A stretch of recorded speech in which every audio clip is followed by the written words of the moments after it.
So already you have seen this setup. So this is a 4-probe setup. Using this setup, we have already used the setup to calculate the resistivity of a sample. So in that resistivity measurement, we had 4 probes. And again, I will show you the same thing. And the same setup is used to determine the band gap of a sample using 4 probes and measuring the resistivity of the sample. As I had already explained you through the theoretical descriptions, which you have just seen now, this is the case where our sample is placed. It is the same sample which we have used to determine the resistivity of the sample. And using these 4 probes, what we are going to do, we will keep a constant current using the probes 1 and 4, and we will measure the voltage between 2 and 3. Right? So like the previous one, these are the connections. The left hand side it is now the voltage, right hand side is the current, and this part is now connected, these two, to increase the temperature of the total case.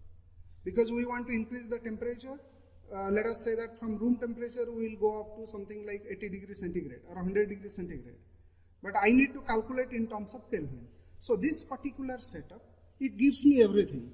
It allows me to pass a particular current.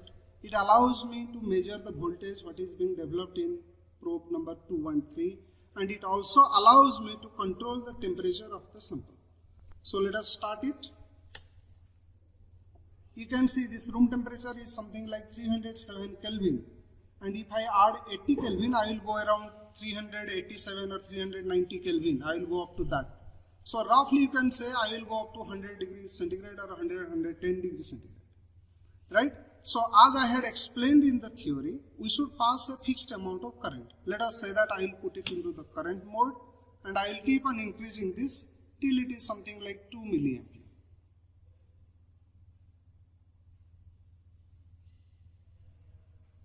Okay. So now current is fixed. I am allowing 2 milliampere of current to pass through probe number 1 and 4. And probe number 2 and 3, they are connected to the voltages. And as we increase the temperature, there would be change in the voltage. Right now at room temperature, the corresponding voltage is 11.8 millivolts. Right? So the current was 2 milliampere and voltage is 11.8 millivolts. Now what I will do, I will switch on the oven and I will increase the temperature.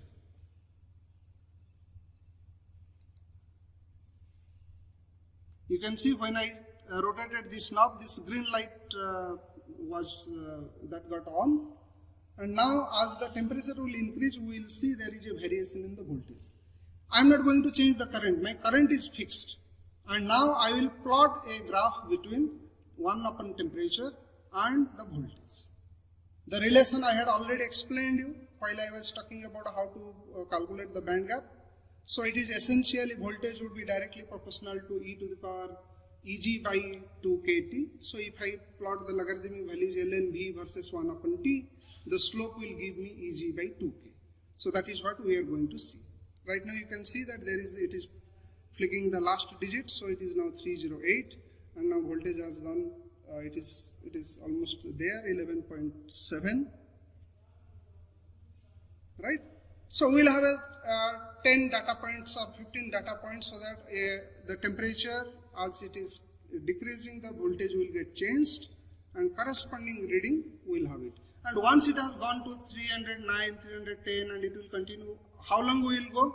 We will go around 385 Kelvin. It is already in the Kelvin scale. Right? At least I need, since I am interested in plotting a graph, I am interested in taking something like 15 data points. So in the interval of 5 Kelvins. So we started with 308, so we'll 310, then 315, 320 and so on, and I will take the corresponding voltage.